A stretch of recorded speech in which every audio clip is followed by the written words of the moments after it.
I never thought the person who taught me how to braid my hair would be the same person who tried to make me homeless. My name is Lakeisha, I'm 26, and I live in Seattle. Well, I used to live in what I thought was my home. Until my older sister Emily decided that $700 a month wasn't enough. She wanted $5,500. And when I couldn't pay it, she smiled. She actually smiled. And our parents? They sat across from me at that dinner table and told me it was fair market value. But what none of them knew, not Emily with her designer handbags, not my parents with their disappointed looks, not even me at the time, was that sometimes the quietest people are the ones watching everything. And sometimes, justice doesn't come from revenge. It comes from the truth finally seeing daylight. This is that story. Before I continue, if you've ever felt invisible in your own family, or if you've ever been the one everyone underestimated, hit that like button right now. And subscribe, because you're going to want to see how this ends. Trust me, this story takes turns even I didn't see coming. Let me take you back to where this all started. 3 years ago, I was 23 and working 2 jobs, barista by day, freelance graphic designer by night. Seattle isn't cheap, and I was drowning trying to afford a studio apartment in Capitol Hill. My paycheck would hit my account and disappear within hours: rent, utilities, student loans, groceries. I was eating ramen 4 nights a week and hadn't bought new clothes in over a year. That's when Emily called me. Emily is 5 years older than me, 31 at the time, and she'd always been the golden child. Full scholarship to University of Washington, landed a 6-figure tech job at Microsoft right out of college, married her college sweetheart Wayne when she was 26. Wayne worked in finance. Together, they were the couple our parents bragged about at church, at family reunions, to their neighbors. Emily and Wayne just bought a second property, Mom would say, her eyes shining with pride. Meanwhile, I was the daughter they'd introduce with, Lakeisha is, figuring things out. When Emily called, her voice had that syrupy sweetness she always used when she wanted something. Hey, Kiki, she's the only one who calls me that. Wayne and I were talking, and we want to help you out. I should have known better. Emily never helped anyone without getting something in return. She explained that they'd just purchased a duplex in Fremont. They were going to live in one unit, and they wanted to rent the other one to me for $700 a month. In Seattle, that was insane. Market rate for a 1-bedroom in Fremont was easily $1,800, probably more. We're family, Emily said. We want to help you save money, build your career. You can put the difference toward your student loans.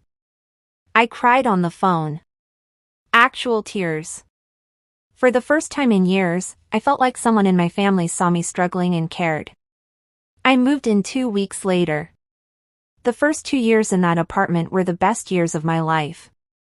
The unit was beautiful, hardwood floors, exposed brick, a kitchen with actual counter space. I had a bedroom, a living room, and for the first time since college, I didn't have to share a bathroom with strangers. I'd wake up to sunlight streaming through big windows, make coffee in my own kitchen, and walk to the coffee shop where I worked. More than that, I was finally saving money. Real money.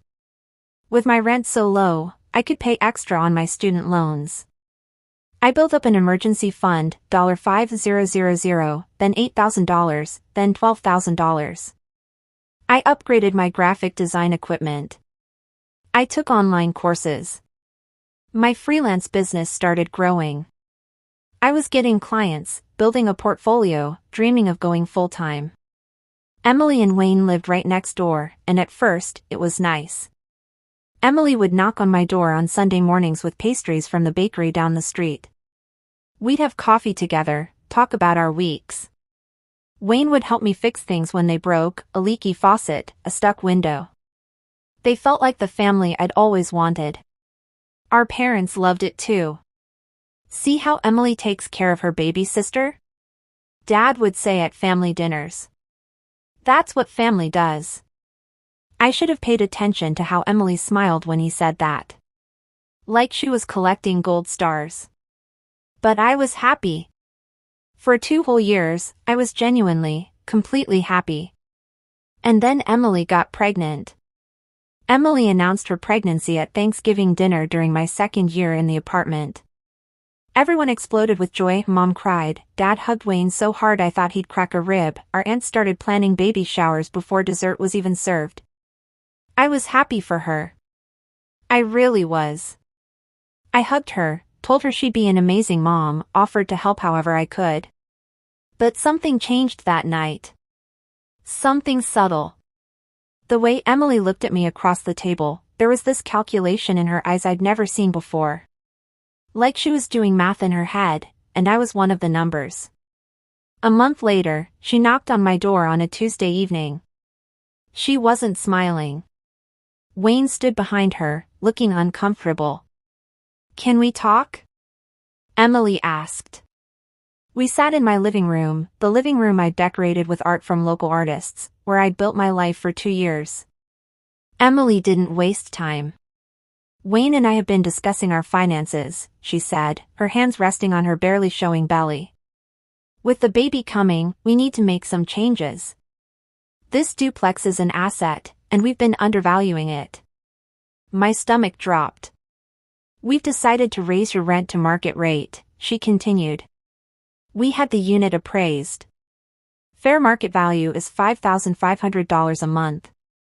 We're giving you 60 days notice. I couldn't breathe. $5,500? Emily, I can't afford that. You know I can't afford that. She shrugged. Actually shrugged. Then you'll need to find somewhere else to live. This is a business decision, Lakeisha. You've had 2 years of below-market rent. That's $50,000 we could have earned. We have a child to think about now. Wayne wouldn't look at me. He just stared at the floor. But, you said you wanted to help me. You said we were family. Emily's expression hardened. We did help you. For 2 years. But we can't subsidize your lifestyle forever. It's time for you to stand on your own feet. They left. I sat on my couch in the apartment I'd made into a home and cried until I couldn't breathe. If this story is hitting home for you, or if you're feeling that anger building in your chest right now, please hit that subscribe button and ring the notification bell. Share this video with someone who needs to hear it. Because what happens next, let's just say karma has a very particular sense of timing. I didn't tell our parents right away. I was too humiliated. But Emily did. She called a family dinner at our parents' house in Ballard for the following Sunday. Mom made her famous pot roast, the one she only makes for important discussions. When I arrived, everyone was already seated, Mom, Dad, Emily, Wayne, and my younger cousin Tasha who was living with our parents while finishing nursing school. Lakeisha, honey, sit down, Mom said, her voice dripping with that particular tone that meant I was in trouble. Dad didn't even wait for me to sit. Emily told us about the rent situation. The rent situation? I repeated. She's raising my rent from $700 to $5,500. That's not a situation, Dad. That's eviction with extra steps. Emily jumped in, her voice calm and reasonable. It's not personal, Kiki. It's just business. Wayne and I have been losing money for 2 years. You haven't been losing anything. I shot back. You've been getting $700 a month you wouldn't have had otherwise. But we could have been getting $5,500, Wayne said quietly. It was the first time he'd spoken directly to me about it. That's $4,800 a month in lost income. Almost $60,000 a year. Mom reached across the table and took Emily's hand. Sweetheart, you're pregnant. You have to think about your baby. Your sister needs to understand that. I looked at my mother, the woman who raised me, who taught me to share, to care for family, to put others first, and she was looking at me like I was being selfish. So that's it? I asked. I'm supposed to just accept this? Dad sighed, the way he always did when he was disappointed in me. Lakeisha, you're 26 years old. You've had 2 years of help. Emily and Wayne have been more than generous. It's time for you to be independent. I am independent. I work 2 jobs. I've been saving money, building my business. Then you can afford to pay market rate, Emily said smoothly. Or find somewhere else to live. Those are your options. I looked around the table. Mom was nodding along with Emily. Dad had already dismissed me and was serving himself more potatoes. Wayne was studying his plate like it held the secrets of the universe. Only Tasha met my eyes. She was 22, quiet, always in the background. She looked sad. But she didn't say anything. This is fair, Lakeisha, Mom said. You can't expect your sister to sacrifice her family's future for you. That's when I knew. I was alone. I left the dinner table. I left the pot roast. I left my family sitting there, convinced they'd done the right thing. The next 8 weeks were hell. I searched for apartments every single day. Do you know what $5,500 actually gets you in Seattle? A luxury high-rise downtown with a doorman.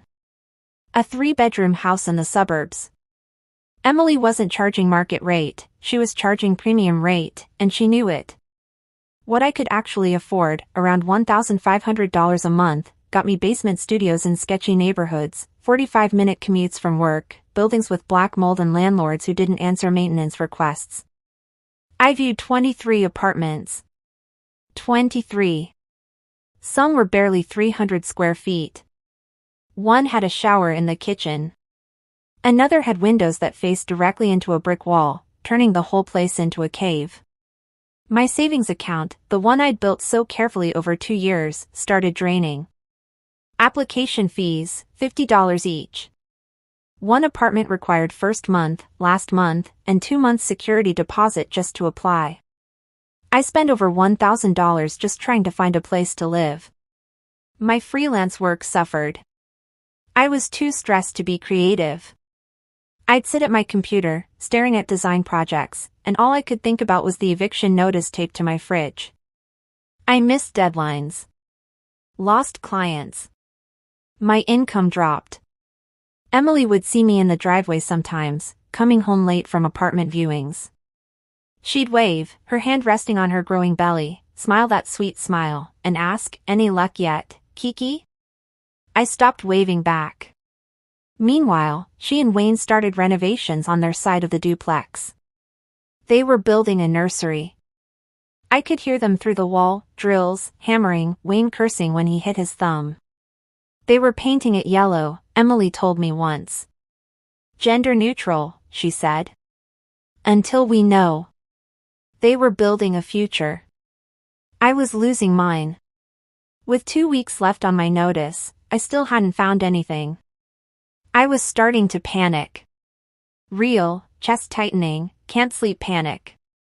I called Tasha late one night, desperate.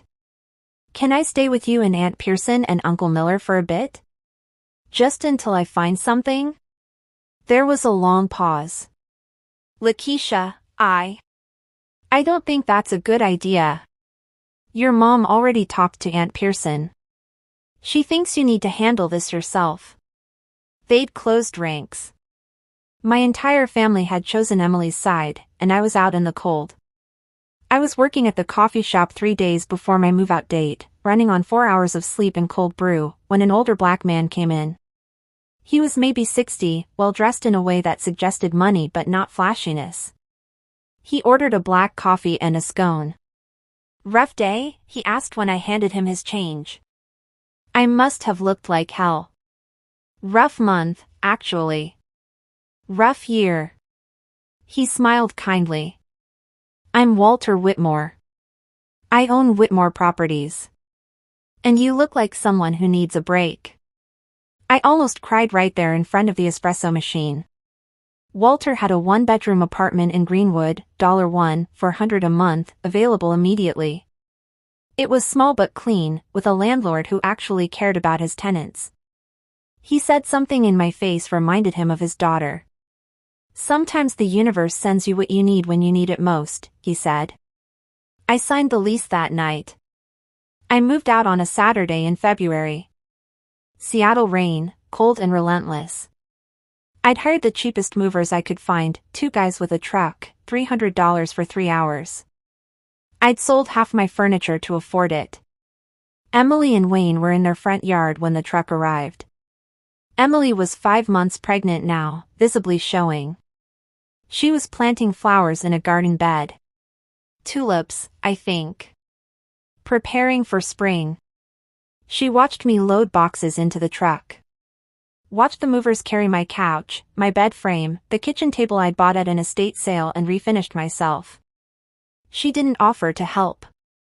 Didn't say goodbye.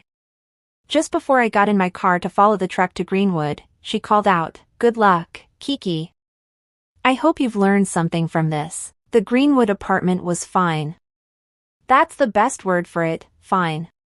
It wasn't home. It didn't have exposed brick or big windows. The kitchen was half the size.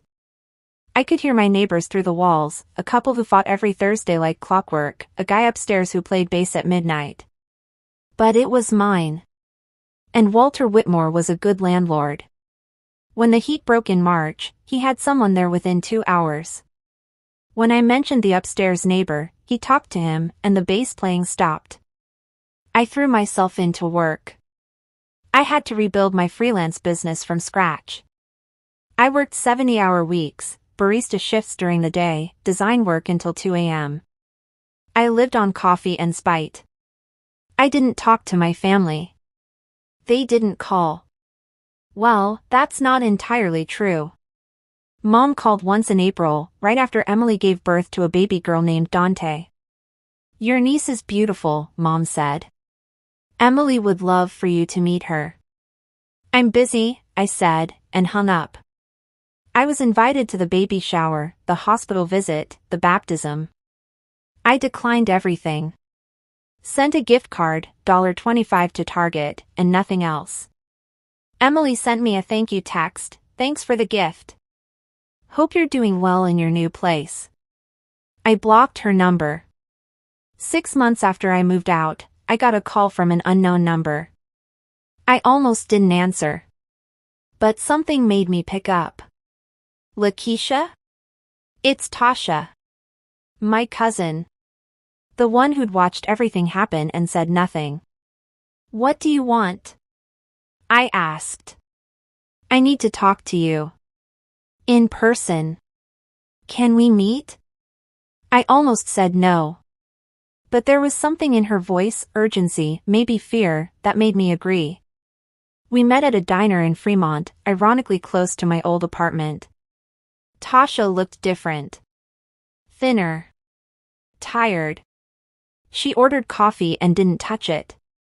"I should have said something sooner," she started. "At that dinner. After. I should have stood up for you." "Okay," I said flatly. "I didn't because I was scared. Emily helped pay for my nursing school. Mom and Dad let me live with them rent-free. I didn't want to lose that. I understand. And I did. Fear makes cowards of us all." Tasha took a breath. "But I need to tell you something. About Emily. About what's been happening." "Okay, I need you to pause and subscribe right now if you haven't already. Because what Tasha told me that day in the diner. It changed everything. Hit that like button if you're still with me. Drop a comment telling me if you saw this coming. And stay until the end, because this story has one more twist that even I didn't see coming." "Emily's in trouble," Tasha said. "Financial trouble. Bad." I leaned back. "What are you talking about?" "She and Wayne are loaded." Tasha shook her head. "That's what everyone thinks. But it's not true. Wayne's company did layoffs 8 months ago. He got let go. He's been unemployed for almost a year." The timeline clicked. 8 months ago was right before Emily raised my rent. "They've been living off credit cards," Tasha continued. "They maxed out 7 cards. They're $80,000 in debt. The duplex has a second mortgage. They're 3 months behind on both mortgages. I felt dizzy. But Emily still works at Microsoft.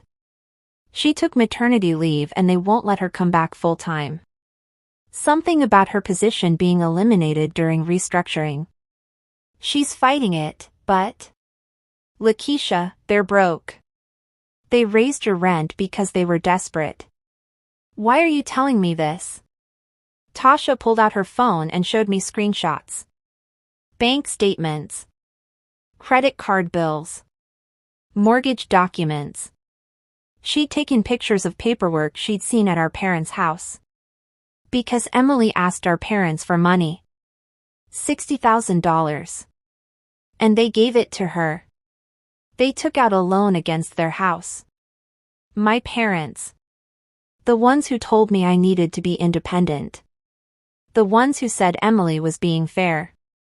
And there's more, Tasha said quietly. Emily's been telling everyone that you abandoned the family. That you're ungrateful. That you didn't even come to meet your niece out of spite. She's playing the victim, and everyone believes her. Of course she was.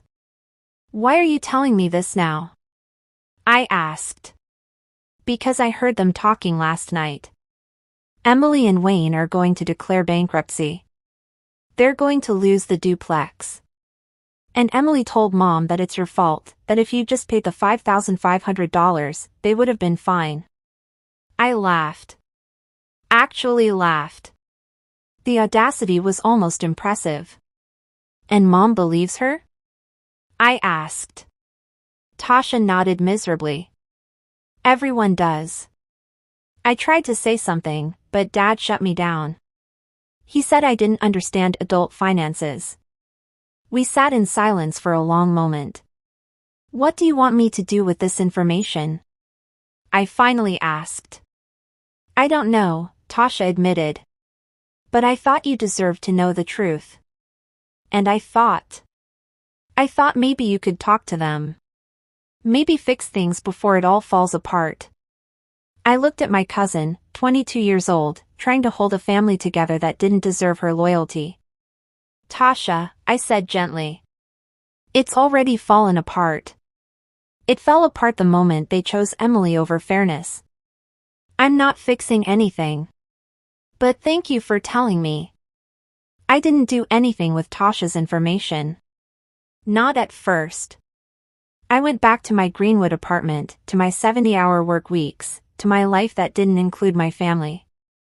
I told myself I didn't care what happened to Emily and Wayne. They'd made their bed. But I'd be lying if I said I didn't think about it. Late at night, when I couldn't sleep, I'd imagine showing up at a family dinner with all of Tasha's screenshots. Exposing Emily in front of everyone. Watching Mom's face when she realized her golden child had manipulated her. I never did it. Because that's not who I am. But karma? Karma had other plans. 2 months after Tasha's confession, the duplex went into foreclosure. I found out from Walter Whitmore, of all people. He was driving through Fremont, saw the notice on the door, recognized the address from when I'd first rented with him. Isn't that where you used to live? He asked when I came in for coffee. I looked up the public records. Sure enough, foreclosure proceedings initiated by the bank. The property was scheduled for auction in 60 days. Emily and Wayne were losing everything. I felt nothing. No satisfaction, no sympathy. Just emptiness. But then Mom called. Lakeisha, we need to talk about your sister. No, we don't. Please. She's in trouble. Real trouble. She needs help. She needed help 8 months ago, I said. She chose to ask you for money instead of having an honest conversation with me. She chose to paint me as the villain. I'm done, Mom. But she's your sister. A sister doesn't do what she did to me. A sister doesn't lie to her whole family. You chose her side, Mom. You all did. Now you can deal with the consequences." I hung up. Over the next month, the truth came out in pieces. Wayne's parents found out about the debt and cut them off financially. They'd been helping with baby expenses, but they were furious about the lies. Emily's fight with Microsoft ended badly.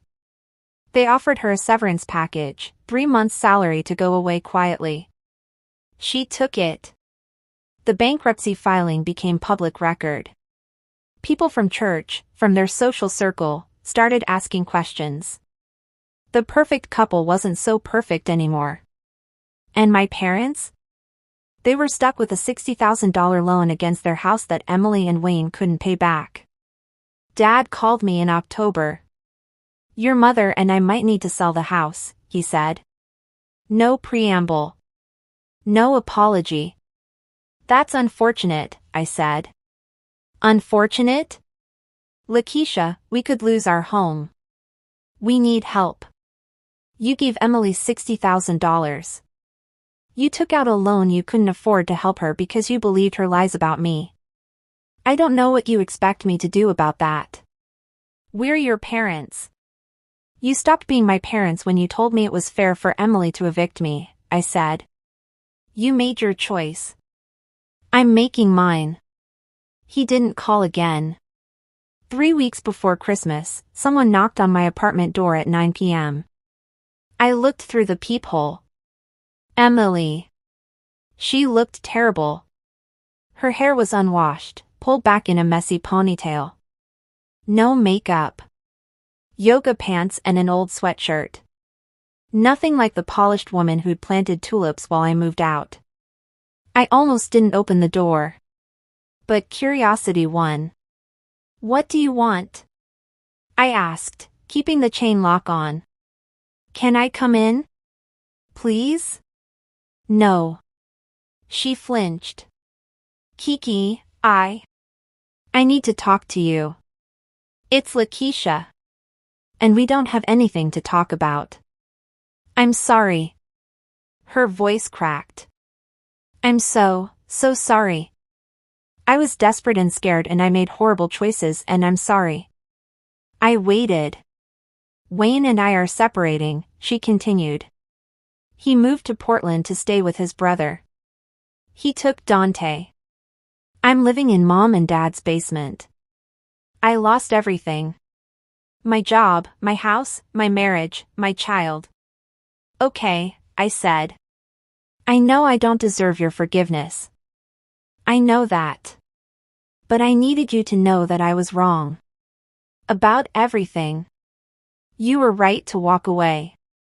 I looked at my sister, my older sister, the one who taught me how to braid my hair, who'd let me sleep in her bed during thunderstorms when we were kids, who'd turned into someone I didn't recognize. "Emily, I appreciate the apology. I do. But it doesn't change anything. You didn't just raise my rent. You turned our entire family against me. You made me the villain in a story where I was the victim. And when it all fell apart, you tried to blame me for your choices. I know. I'm not done." For months, I was terrified. I thought I'd end up homeless. I worked myself sick trying to survive what you did to me. And you know what the worst part was? It wasn't losing the apartment. It was realizing that my family, my parents, valued your comfort over my survival. Emily was crying now. I was pregnant and scared. "So you made me homeless? That's your defense?" She didn't have an answer. "I hope things get better for you," I said. "I really do. I hope you get back on your feet, that you reconcile with Wayne, that you get to be a mother to Dante. But I can't be part of that process. I can't be your sister anymore. You broke that." I closed the door. I didn't watch her leave. I spent Christmas alone in my Greenwood apartment. Walter Whitmore invited me to his family dinner, but I declined. I wasn't ready for other people's families yet. I made myself a small meal, nothing fancy, and watched holiday movies I'd seen 100 times. It should have been sad. It probably was sad. But it was also peaceful. My phone buzzed throughout the day. Tasha sent pictures of her family Christmas. She'd graduated nursing school and gotten a job at Seattle Children's Hospital. She was moving into her own apartment in January. "Thank you for showing me what boundaries look like," she texted. "You were right to walk away." Mom sent a generic Merry Christmas text to the family group chat. I didn't respond. Emily didn't reach out at all. Around 8 p.m., my doorbell rang. I opened it to find a package, no delivery truck, no person, just a box on my doorstep. Inside was a card and a check. The card read, "I know this doesn't fix anything, but it's a start. Dad." The check was for $15,000. I stared at it for a long time. It was more money than I'd ever seen from my parents. It was probably half of what they'd given Emily, maybe more. It was guilt money. Apology money. Please don't hate us money. I put it in my desk drawer and didn't cash it. January brought changes. My freelance business finally stabilized. I landed 3 major clients, tech companies who needed branding work. The income was enough that I quit the coffee shop. For the first time in 3 years, I had one job. Just one. I started therapy. A woman named Dr. Sarah Pearson, no relation to my aunt, just unfortunate coincidence, who specialized in family trauma. She taught me that forgiveness doesn't require reconciliation. That I could let go of anger without letting people back in. "You don't owe anyone access to your peace," she said during one session. I started sleeping better. Tasha visited my apartment for the first time in February. We ordered Thai food and talked for hours. She told me about her job, about finally feeling independent. I told her about my business, about therapy. "Do you think you'll ever talk to them again?" she asked. "Mom and Dad?" "I don't know," I admitted. "Maybe someday. But not anytime soon. They need to sit with what they did.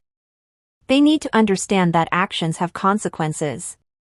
"What about Emily?" I thought about my sister in our parents' basement, separated from her husband and child, living with the wreckage of her choices. "I hope she figures it out," I said honestly. "But it's not my job to help her. It never was." In March, I received a letter in the mail. Handwritten, expensive stationery. My mother's handwriting. "Dearest Lakeisha, I don't expect you to read this. I don't expect you to respond. But I need to write it anyway, because some things need to be said even if they're not heard. Your father and I were wrong. Not just about the rent. About everything. We thought we were helping Emily through a difficult time. We thought we were teaching you independence. But what we really did was choose comfort over fairness. We chose the daughter whose life looked successful over the daughter who was struggling. We chose believing a comfortable lie over investigating an uncomfortable truth. Emily has admitted what she did. The lies about you, the manipulation, all of it. She told us everything during a family therapy session last month. Your father cried. I've never seen him cry before. We enabled her. We taught her that if her life looked good from the outside, she could get away with anything. And we taught you that your struggles didn't matter as much as her image. I'm sorry, Lakeisha. I'm sorry we failed you. I'm sorry we chose wrong. I'm sorry we let you leave that dinner table thinking you were alone. You were right to walk away. You were right about everything. I don't expect forgiveness. But I wanted you to know that we see it now. We see what we did. And we're trying to be better. The money your father sent wasn't meant to buy your forgiveness. It was meant to give back what we took, not just the financial security, but the acknowledgement that you deserved better from us. I love you. I always have, even when I failed to show it. Mom. I read the letter 3 times. Then I put it in the drawer with the uncashed check. I wasn't ready to respond. Maybe I never would be. But it was something. It was acknowledgement. It was truth. It was a start. 2 months after my mother's letter, Emily texted me. Not from a blocked number this time, I'd unblocked her months ago, though I wasn't sure why. I'm not asking for anything. I just want you to know that Wayne and I are in couples therapy. He moved back from Portland. We're trying to make it work for Dante. I got a job at a startup, half my old salary, but it's something. We're renting a 2-bedroom in Renton. Mom showed me her letter. I know she told you about the family therapy. I think about that day you moved out a lot. I think about watching you pack up your life and not saying a word. I think about how I smiled when I told you the rent was going up. I think about what kind of person does that to someone they love. I was that person. I might still be that person. I'm trying not to be. I don't expect you to respond. But I'm going to keep trying to be better. Not for you. For me. For Dante. For Wayne. For whoever I'm supposed to become. I'm sorry, Kiki. I'm sorry for all of it. I stared at the message for a long time. Then I typed back, I hope it works out. I really do. Take care of yourself. It wasn't forgiveness. It wasn't reconciliation. But it was grace. And sometimes, grace is enough. It's been over a year since I moved to Greenwood. My lease with Walter Whitmore is up next month, and I've decided to stay. He's become more than a landlord, he's a mentor, almost a friend. He's referred me to several of his business contacts for design work. My freelance business is thriving. I hired an assistant last month, a college student named Tyler who helps with the administrative stuff. I'm making more money than I ever did at Microsoft's salary. I still don't talk to my parents regularly. We text on birthdays and holidays. We had coffee once, in April. It was awkward but civil. They asked about my business. I asked about their health. We didn't talk about Emily or the rent or any of it. Baby steps. Tasha and I have dinner every other week. She's dating someone, a doctor she met at the hospital. She seems happy. Free. Emily and Wayne are still together. They moved to Spokane last month, cheaper cost of living, fresh start. She sends pictures of Dante sometimes. A chubby toddler with Wayne's eyes and Emily's smile. I send heart emojis in response. I don't know if we'll ever be sisters again. Real sisters, I mean. The kind who call each other with good news, who show up for birthdays, who have each other's backs. But I've learned that family isn't just blood. It's the people who show up when you need them. It's Walter, who gave me a chance when I was desperate. It's Tasha, who risked her own security to tell me the truth. It's Dr. Pearson, who taught me that my peace matters. And it's me. I showed up for myself. I set boundaries. I walked away when staying would have destroyed me. I'm 27 now. I live in a small apartment in Greenwood. I run my own business. I'm building a life that's mine, not something I'm living in the shadow of someone else's expectations. Sometimes I drive past the duplex in Fremont. There's a new family living there now. I can see kids' toys in the yard, a swing set. I hope they're happy there. I hope the apartment that was my home for 2 years is someone else's sanctuary now. I don't feel angry when I drive by. I don't feel sad. I feel grateful. Because that apartment, that betrayal, that choice to walk away, it all led me here. To a life where I value myself. Where I don't accept scraps and call it love. Emily tried to make me homeless. Our parents called it fair. But I built a home anyway. Not in a place. In myself. And that's something no one can take away. If this story meant something to you, I need you to do something for me. Not for the algorithm, not for the views, but because your story matters too. Hit that subscribe button if you haven't already. Leave a comment telling me about a time you had to choose yourself over family expectations. Share this video with someone who needs to hear that it's okay to walk away. That it's okay to value your peace over people who don't value you. And if you're in a situation like I was, where family is asking you to sacrifice yourself for their comfort, I want you to know, you're not selfish for setting boundaries. You're not ungrateful for expecting fairness. You're not wrong for walking away. You deserve better. You deserve people who see your struggle and care. You deserve a family, blood or chosen, who shows up for you the way you show up for them. Don't let anyone make you feel small for demanding what you deserve. Thank you for listening to my story. Thank you for being here. And remember, you're not alone. Hit that like button if you made it this far. Subscribe for more stories. And take care of yourself. You matter.